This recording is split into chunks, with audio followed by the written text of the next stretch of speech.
கல்விக்காக ஒரு போராட்டத்தை கையில் எடுக்கிறாங்க. அந்த போராட்டம் வந்து ஒரு ரக்கடான போராட்டமாக இருக்குது, ரத்த கலரியான போராட்டமாக இருக்குது. அதற்காக ஓடிக்கிட்டே இருக்காங்க. அதுக்கப்புறம் பார்த்தீங்கன்னா ஃபஸ்ட் ஹாஃப் வரைக்கும் தேவதாஸுங்கிற ஒரு லோகேஷ் கனகராஜ் படத்தை தாங்குறாரு. செகண்ட் ஹாஃபில் சந்திராங்கிற அந்த ஹீரோயின் படத்தை தாங்குறாங்க. ரெண்டு பேரும் சேர்ந்து நடுவில் அனிருத் படம் ஃபஸ்ட்லேருந்து லாஸ்ட் வரைக்கும் தாங்குறாரு. உண்மையாலுமே அனிருத் இசை விருந்து வச்சிருக்காரு, நல்லா சமைச்சிருக்காரு, வந்து வயிறார சாப்பிட்டு போகலாம். மாஸ் பிஜிஎம் அருணை வந்து பாராட்டி அவனோட டேரக்டரை. ஏன்னா இன்டர்வலில் வந்து ஒரு ஷாட் வச்சுருப்பாரு, ஒரு எலிவேஷன் ஷாட் இருக்கும், அதாவது படிக்கட்டிலேருந்து மேலே ஏறி வரும்பொழுது அதுக்கு ஒரு அனிருத் வந்து ஒரு பிஜிஎம் போட்டிருக்காப்புல, வேறு லெவல் பண்ணியிருக்காப்புல. உண்மையாலுமே சொல்கிறேன், படம் வர்த்து, ஒரு தடவை பார்க்கலாம். ஏன்னா ஃபேமிலி ஆடியன்ஸை கவருமான இங்கே ஒரு கேள்வி இருக்குது. ரத்தம் தெறிக்க இருக்கிறதுனால குழந்தைகளை கூட்டிகிட்டு வந்து படத்தை பார்க்க முடியாது. ஏன்னா அந்த மாதிரி காட்சிகள் தான் இருக்குது. சில வேர்ட்ஸும் வந்து ஓப்பனாகவே பேசுகிறாங்க. அதான் சொல்கிற, படம் ராவாக இருக்குது. சில கெட்ட வார்த்தைகள் ஓப்பனாகவே பேசுகிறாங்க. ஆனால் கதைக்கு தேவையான கெட்ட வார்த்தை தான், தேவையில்லாமல் பேசலை. பட் ராவாக இருக்குது படம். டிரெக்ஷனில் அவருடைய ரைட்டிங்கில் அவருடைய தாட் ப்ராசஸில் ஒரு படம் எடுத்திருக்காரு.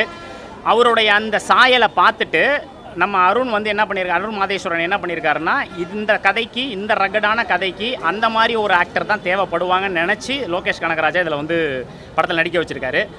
இதில் ஒரு பெரிய விஷயம் என்ன அப்படின்னு பார்க்கணும் அப்படின்னா, நம்ம ரொமான்டிக் காட்சிகளுக்கெல்லாம் பெரிய முக்கியத்துவம் கொடுக்கல. லவ் சீன் இருக்குது. எப்படின்னா, ஒரு மலர் மேலே தென்றல் மாதிரி இருக்குது காதல். அந்த தென்றலுக்குள்ளார ஒரு பயங்கரமான இசையை புகுத்தியிருக்காரு அனிருத், அவ்வளோதான். மற்றபடி மலர் ஃபுல்லாக ரத்தம் சொட்ட தான் இருக்குது. அதில் மாற்றுக்கிறதே கிடையாது. படம் உண்மையாலுமே நல்ல படம் தான். நம்ம எல்லாத்தையுமே குறை சொல்லலாம் போக முடியாது. டைரக்டராக சில படங்கள் அவருக்கு ஒரு நெகட்டிவான விமர்சனங்களை வச்ச போதும் இந்த படத்தில் ஒரு ஹீரோவாக ஜெயிச்சிருக்காரு, அதில் மாற்றுக்கிறதே கிடையாது. மாஸ் ஹீரோவாக இடம் பெற்ற பிறகு அவங்களுக்கான கதைக்களத்துக்குள்ளார ஹீரோ வருவாங்களான்னு கேட்டால் தமிழ் சினிமாவுடைய மிகப்பெரிய சாபம் அது. என்னென்னா, ஹீரோவுக்காக படம் எடுக்க ஆரம்பிச்சிடுறாங்க. அதனால் என்ன ஆகிடுது, சில நேரம் பார்த்தீங்கன்னா எதிர்பார்ப்புகள் அதிகமாக இருக்குது, ஆனால் எதிர்பார்ப்புகளை பூர்த்தி செய்யலைன்னா ஏமாற்றமாகி டவுன் ஆகிடுறாங்க. இதுதாங்க மைனஸாக பார்க்குறோம். இன்னொன்று, கதைக்குள்ளார ஹீரோ வரணும். இப்போ நீங்கள் பிரசாந்த் சார்னு ஒருத்தர் இருந்தார். ஏன் ஜெயிச்சார்னா, எல்லா படத்துலையுமே கதை இருக்கும், அதில் பிரசாந்த் இருப்பார். நீங்கள் கவனிச்சு பாருங்கள், கம்பேக் கொடுத்து ஒரு மாஸ் படம் கொடுத்தாரு, தோத்துட்டாரு. நீங்கள் கம்பேக் கொடுத்து மாசாக வரும்பொழுது தான் தோக்குறாங்க. இப்போ ஃபீல்டில் இருக்கிறவங்கள பிரச்சனையே கிடையாது. நீங்கள் ஓடுற குதிரை மேலே பந்தயம் கட்டுறது பிரச்சனையே கிடையாது. தோக்குற குதிரையை பந்தயம் கட்டி ஜெயிக்க வைக்கிறது தான் ஒரு டேரக்டருடைய திறமை. அப்படிப்பட்ட திறமையான டேரக்டர் இருக்காங்க. ஆனால் அதற்கு சரியான காலகட்டங்கள் அமையணும். ஏன்னா இது காலமும் பதில் சொல்லி ஆகணும், காலகட்டமும் அதுக்கேற்ற மாதிரி அமையணும். நான் தான் திருப்பி சொல்கிறேன்ல, இப்போ விஜய் சார் வந்து அரசியலுக்கு போயிட்டார், அஜித் சார் வந்து ரேஸுக்கு போயிட்டார், அப்பப்போ தான் வராரு. அதுக்கு அடுத்த இடத்த யார் நிரப்புவான்னு கேட்டால், ஹீரோக்கள் தங்களுக்குள்ளார மனசில் வச்சுக்கிட்டு எல்லாருமே வரணும். எல்லாருமே ரஜினிகாந்த் அவங்களாம் வரக்கூடாது. நீங்கள் அதை வந்து வளர்ந்து வர ஹீரோக்கள் புரிஞ்சுக்கணும். அவங்களுக்குன்னு ஒரு ஸ்பேஸ் இருக்குது, அவங்களுக்குன்னு ஒரு இடம் இருக்குது. அந்த இடத்த அவங்க திருப்தியாக பூர்த்தி செஞ்சாவே தமிழ் சினிமா நல்லா தான் வாழும், சூப்பராக தான் இருக்கும். இல்லை, அரசியலுக்கு வர்றது தப்பு இல்லை, அதான் சொல்கிறேன். ஜனநாயக நாட்டில் யார் வேணாலும் வரலாம். நான் ஒன்று சொல்கிறேன், ஏன் எல்லா ஹீரோக்களும் அரசியலுக்கு படம் எடுக்கிறாங்கன்னா கொஞ்சம் யோசிச்சு பாருங்கள். விஜய் சார் ஜெயிச்சதுனால, ஒருவேளை விஜய் சார் தோற்றுருந்தா கண்டிப்பாக அடுத்த அரசியலுக்கு நினைப்பே வரமாட்டாங்க. ஏன்னா நமக்கும் இதுதான் நிலைமை. ஆல்ரெடி வந்து பார்த்தீங்கன்னா, நீங்கள் சினிமாவில் பீக்கில் இருந்து விஜயன் சார் ஆரம்பித்தார். அவர் வந்து எதிர்க்கட்சி தலைவராக தான் ஆனார். ஆனால் இந்த தடவை விஜய் சார் வந்து கூட்டணி ஆட்சியோடு சேர்ந்து முதலமைச்சராகவே ஆயிட்டார். அந்த காரணத்தினால தான் ஒவ்வொருத்தருமே வந்து சரி நம்மளும் மோதி பார்ப்போம். ஏன்னா இப்போ வந்து என்ன நினச்சிட்டாங்க, மக்களை தாண்டி ஃபேன் பேஸும் இன்ஸ்டாகிராமும் ரீல்ஸும் நம்ம ரசிகர்களே நம்மளை தூக்கி விட்ருவாங்கிற ஒரு தாட் வந்துருச்சு அவங்களுக்கு. அது வந்ததுனால இப்போ தனுஷுக்கு ரசிகர் இல்லாமல் இல்லை, ஊறுபட்ட ரசிகர்கள் இருக்காங்க. அதனால் அதே செயலில் வராரு. பார்ப்போம். நமக்கு களம் வந்து இவ்வளோ வருஷம், 50 வருஷம் 60 வருஷமாக ஏடிஎம்கே ஏடிஎம்கேன்னு போயிட்டு இருந்துச்சு. பரவாயில்ல, கொஞ்ச நாள் விஜய் தனுஷ்னு வரட்டுமே, இல்லை இன்னும் யாரெல்லாம் வரணுன்னு இருக்காங்களோ வரட்டுமே. சிவகார்த்திகேயன் வரட்டு 2 படம் கிட்டு கொடுத்துருக்காரு. பிரதீப் ரங்கநாதன் திடீர்னு அவர் ஒரு கட்சி ஆரம்பிச்சாருன்னா யாருக்கு தெரியும். திடீர்னு ஆரம்பிச்சு எனக்காக ஊறுபட்ட ரசிகர்கள் இருக்காங்கன்னா 2 படம் 100 கோடி அடிச்சிட்டேன். இப்போ அப்படி தானே பேசுகிறாங்க எல்லாருமே. அதனால் அவரும் வரதில் ஒன்றும் தப்பில்லை, வரட்டும். பட் காலம் எல்லாத்துக்கும் பதில் சொல்லும்.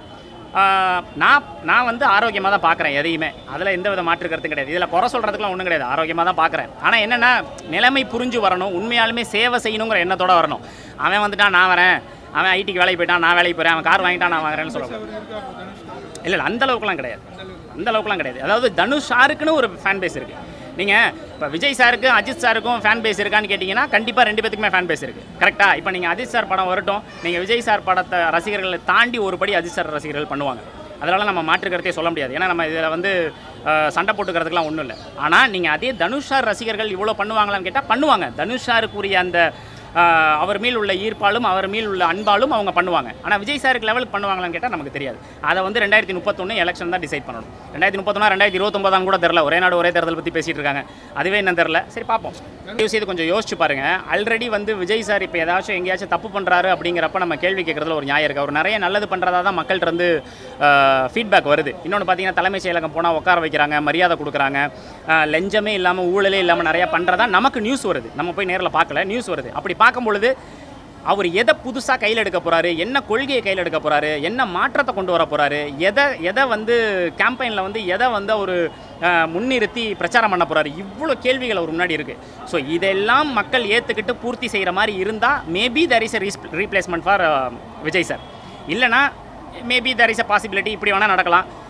உதய் சார் ஆல்ரெடி ரொம்ப போராடிட்டு இருக்காரு ஒரு பக்கம் தனியாக. அண்ணாமலை சார் இப்போ தான் வந்து வெளில வந்திருக்காரு. அதுக்கு அடுத்தது பார்த்தீங்கன்னா இவரும் ஓம் நமச்சிவாயன்னு சொல்லிட்டு இருக்காரு. ஸோ பிஜேபி சாயலில் சில விஷயங்கள் ஒருவேளை கை கோர்த்து கூட வரலாம். எதிர்கட்சியாக வந்து உட்காரணும், தமிழ்நாட்டுக்குள்ளே வந்துடணுங்கிறதுக்காக என்ன வேணாலும் நடக்கலாம். இதெல்லாம் என் அசம்ஷன் தான் நான் சொல்கிறது. என்ன வேணாலும் நடக்கலாம். பட் இப்பொழுதைக்கு விஜய் சாரை கொண்டாடுவோம், விஜய் சாரை பாராட்டுவோம். அவர் புதுசாக வந்திருக்காரு. தமிழ் சினிமாவும் சரி, அரசியலும் சரி, மாண்புமிகு எம்ஜிஆர் அவர்களை தொடாமல் வரவே முடியாது. நீங்கள் இதை முதல்ல புரிஞ்சுக்கணும் யாராக இருந்தாலும். ஏன்னா அவரை தொட்டு தான் நீங்கள் வரணும். மக்கள் மனசில் நிலையாக நின்ன மனுஷன் அவர் தான். சாப்பாடு போட்டதுலேருந்து செஞ்சதுலேருந்து இன்றைக்கும் ஒரு பாட்டிக்கிட்ட போய் கேட்டிங்கன்னா கண் கலங்குவாங்க. அதுக்கு காரணம் அவர் செஞ்ச சேவையும் அவர் செஞ்ச நல்ல விஷயம் தான். அப்படி பார்க்கும் பொழுது அவரை ஃபாலோ பண்ணுறாரான்னு கேட்டால் எம்ஜிஆரை ஃபாலோ பண்ணுறாங்க எல்லாருமே. அதில் எந்த வித மாற்று கருத்தும் கிடையாது. எம்ஜிஆரை ஃபாலோ அதுதான் எம்ஜிஆரை ஃபாலோ பண்ணுறாங்க. இப்போ வந்து ஏன் எம்ஜிஆர் சொல்லனா, அவர் நான் ஸ்கூல் படித்தேன் அதனால் நான் போய் திறக்கிறேன். நான் ஒரு கேள்வி கேட்குறேன். ஒரு பெரிய ஆக்டராக இப்போ ஆகல, முன்னாடியே ஆகிட்டார். அப்பயும் அதே ஸ்கூலில் தான் படிச்சிருப்பார், கரெக்டுங்களா? அப்போ போய் திறந்துருக்கலாம். எல்லாமே அரசியல் நோக்கம் இருக்கும். ஏன்னா அதை வச்சு தான் அவங்க நகர முடியும். அதுதான் அதை நகர முடியும். ஏன்னா இப்போ நான் ஒரு உதாரணம் சொல்கிறேன். நடிச்சிட்டு இருக்கும்போது கட்டணம் கட்டி கொடுத்தா என்ன நினைப்பீங்க? ரசிகர்கள் ஒரு நடிகர் பயங்கரமாக கட்டணம் கட்டி கொடுத்துருக்காரு, தான் படித்த ஸ்கூலுக்கு பண்ணியிருக்காருன்னு விட்டுருவாங்க. இப்போ இது சேவையாக மாறும். அந்த சேவை தான் அரசியலுக்கு அடித்தளம் அமைக்கும். அந்த அரசியல் அடித்தளம் தான் ஒரு ஆட்சி அமைக்கிறதுக்கான வாய்ப்புகளை ஏற்படுத்தி கொடுக்கும். நல்லா புரிஞ்சுக்கணும். ஸோ அதுதான் இங்கே முக்கியம். அது ரொம்ப ரொம்ப அவசியம்னு பார்க்குறேன் நான். அதெல்லாம் நம்ம சும்மா சொல்லலாம். ரஜினி சார் இயங்குறாரா இல்லையாங்கிறது அவங்க குடும்ப சம்மந்தப்பட்ட விஷயம். அது அவங்களுக்கு தான் தெரியும். இப்போ நம்ம எல்லாமே ப்ரெஸ்பெக்ஷன் தானே. நீங்கள் யோசிச்சு பாருங்கள். ஒரு விபத்து நடந்துருச்சு, ஆளால் ஒன்று சொல்லுவான், இடிச்சவனுக்கு மட்டும் தான் தெரியும் எவன் முன்னாடி வந்தான் எவன் பின்னாடி வந்தானே. அந்த மாதிரி தான் எல்லாமே. அதனால் பின்னிருந்து யார் இயக்குறாங்க. இப்போ நீங்கள் ஒன்றும் இல்லை, தனுஷ் சார் நல்லா பேசுகிறாரு, எல்லா இடத்துலையும் ஓம் நமச்சிவாயா சொல்கிறாரு. நீங்கள் ஒட்டு மொத்தமாகவே நீங்கள் யோசிச்சு பாருங்கள். மாநில அரசாக இருக்கட்டும், மத்திய அரசாக இருக்கட்டும், யார் ஓம் நமச்சிவாயன்னு ஆன்மீக சைடாக போகிறதுனா பிஜேபி தான் போகுது. அப்படி பார்த்தா பிஜேபி இயக்குதுன்னு சொல்ல முடியுமா? என்ன பேசுகிறாங்க, அதனுடைய கருத்துக்கள் என்ன, மக்களுக்கு ஆதரவாக இருக்காங்களா? இப்போ நீட் பிரச்சனை வந்துச்சு, எத்தனை பேர் ஆதரவு கொடுத்தாங்க, இது தேவையா இல்லையாங்கிற ஒரு டிபேட் போயிட்டுருக்கு. அது முதல்ல என்ன, பொதுப்பட்டியல்னா என்ன, மாநில பட்டியல்னா என்ன, ஏன் பிரித்தாங்க, ஏன் சேர்த்தாங்க, இந்திரா காந்தி பீரியடில் என்ன நடந்துச்சு, இவ்வளவும் அரசியல் தெரிஞ்சால் மட்டும்தான் நம்ம கருத்தே பேச முடியும். அது இல்லாமல் சும்மா பேசுறது ரசிகர் தன்மைக்கு ஏற்ற மாதிரி. இப்போ எனக்கு ஒருத்தர் பிடிச்சிருக்கிறதுக்காக நான் பாராட்டுவேன், அவ்வளோதானே ஒழிய கொள்கை சரியில்லைன்னா நம்ம பாராட்டக்கூடாது. இப்போ விஜய் சாரே தப்பு பண்ணால் கேள்வி கேட்கணும். அதுதானே வந்து நம்ம ஓட்டு போட்டதுக்கான உரிமை. பட் என்னன்னா தப்பு பண்ண மாட்டாருன்னு நம்பினாங்க, அதை அவர் இப்போ பண்ணிட்டு இருக்காரு. தப்பு பண்ணும்போது கேள்வி கேட்போம், ஒன்றும் தப்பு இல்லை. அவர் அமைதியாக இருந்தானே சாதிச்சிருக்காரு. அதை ஒரு ப்ளஸ்ஸாக அவர் எடுத்துருக்கலாம். அமைதி தான் எனக்கு வந்து சினிமாவில் உச்சக்கட்டத்தை கொடுத்துச்சு. அதே அமைதி தான் எனக்கு அரசியல் இன்னைக்கு முதலமைச்சர் ஆக்கியிருக்கு. இதே அமைதி நாளைக்கு என்ன அடுத்த கட்டத்தை கொண்டு போகணும்னு கூட அவர் நினைக்கலாம். ஆனால் அந்த பொறுப்பில் இருக்கக்கூடியவர்கள் நிச்சயமாக பேசலைனா கூட கண்டன அறிக்கையாச்சும் தெரிவிக்கணும். ஒரு லெட்டர் பேடில் அறிக்கை தெரிவிக்கலாம், அது தப்பு கிடையாது.